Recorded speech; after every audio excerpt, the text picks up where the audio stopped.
ఆంధ్రప్రదేశ్ రాష్ట్ర రవాణా శాఖ మంత్రి రాంప్రసాద్ రెడ్డి గారి సతీమణి ఒక ఎస్ఐ మీద అనుచితంగా ప్రవర్తించిన నేపథ్యంలో ఆంధ్రప్రదేశ్ ముఖ్యమంత్రి చంద్రబాబు గారు ఆ మంత్రి గారికి కాల్ చేసి ఇది పద్ధతి కాదు, మీ భార్య ప్రజాప్రతినిధి కాదు, ఒక ఎస్ఐ మీద ఇలా అనుచితంగా ప్రవర్తించడం మంచిది కాదు అంటూ సీరియస్ అయ్యారన్నట్లు వార్నింగ్ కూడా ఇచ్చారు అంటూ కొన్ని వార్తలు ఇప్పుడు సోషల్ మీడియాలో చక్కర్లు కొడుతున్న నేపథ్యంలో ఈ అంశం మీద మనం విశ్లేషణ చేసుకునేటువంటి ప్రయత్నం చేద్దాం. ప్రస్తుతం మనతో పాటు ఉన్నారు ప్రముఖ రాజకీయ విశ్లేషకులు, ప్రముఖ సీనియర్ జర్నలిస్ట్ దుర్గాభట్లమణి గారు. వారితో మాట్లాడదాం. దుర్గారు నమస్తే అండి. నమస్తే. దుర్గారు, ఆంధ్రప్రదేశ్ మంత్రి రాంప్రసాద్ రెడ్డి గారి సతీమణి ఒక ఎస్ఐ మీద అనుచితంగా ప్రవర్తించినటువంటి నేపథ్యంలో ఆంధ్రప్రదేశ్ ముఖ్యమంత్రి చంద్రబాబు గారు ఆ మంత్రికి ఫోన్ చేసి మీ సతీమణి ఇలా ప్రవర్తించడం మంచిది కాదు, అది పార్టీకి చెడ్డ పేరును తీసుకొస్తుంది అంటూ ఆ మంత్రికి చంద్రబాబు గారు వార్నింగ్ ఇచ్చినట్లుగా, ఆయన మీద సీరియస్ అయినట్లుగా కొన్ని వార్తలు ఇప్పుడు సోషల్ మీడియా వేదికగా చక్కర్లు కొడుతూ ఉన్నాయి. దీన్ని ఎలా చూడాలి? నిజంగా ఆవిడ, మనం ఒక వీడియో చూసాము, బయటకు వచ్చింది, ఆవిడ ప్రజాప్రతినిధి కాదు, మంత్రి కాదు, ఎమ్మెల్యే పదవిలో లేరు, కానీ ఎస్ఐ మీద కొంచెం అనుచితంగా ఆవిడ కొన్ని వ్యాఖ్యలు చేయడం, అలాగే ఆయన మీద సీరియస్ అవ్వడం, ఇవన్నీ చూస్తుంటే అంటే ప్రజల్లో ఇప్పుడు ప్రభుత్వం మీద, అలాగే కూటమి కూటమి మీద కూడా రకరకాలుగా దుష్ప్రచారాలు జరిగే అవకాశం ఉంది. కాబట్టి చంద్రబాబు గారు వారికి వార్నింగ్ ఇచ్చినట్లుగా కొన్ని వార్తలు వస్తూ ఉన్నాయి. దీన్ని ఎలా చూడాలి? మంచిదేనండి. నిజంగా చంద్రబాబు నాయుడు గారు ఫోన్ చేసి వార్నింగ్ ఇచ్చినట్లయితే అది నిజంగా హర్షించాల్సిన విషయం.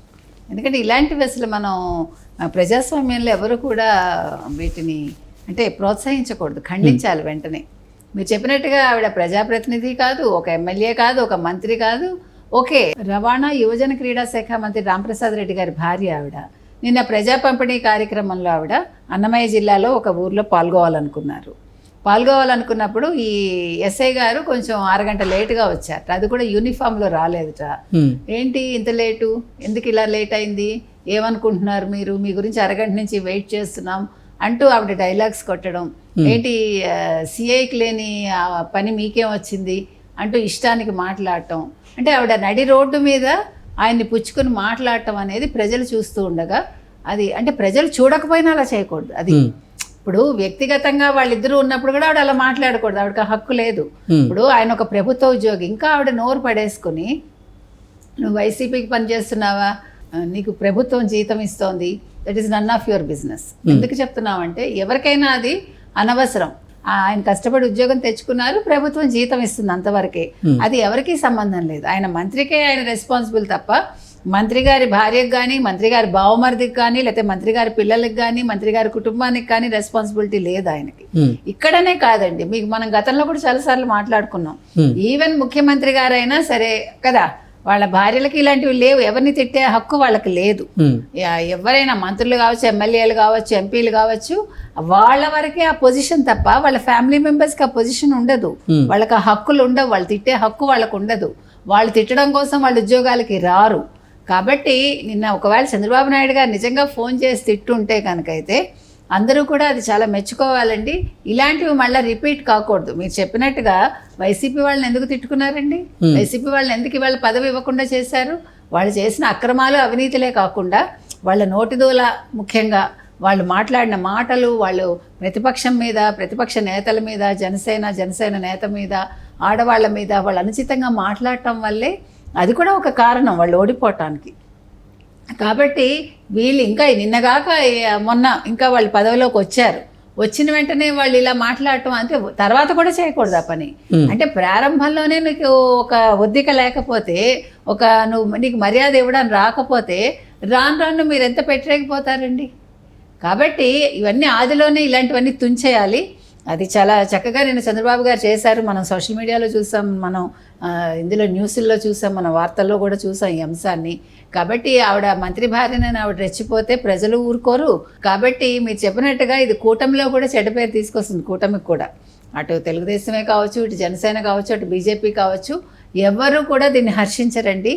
ఎవరైనా ఇవన్నీ దృష్టిలో పెట్టుకుని ఒళ్ళు దగ్గర పెట్టుకుని ఎవడైనా బిహేవ్ చేయాలండి.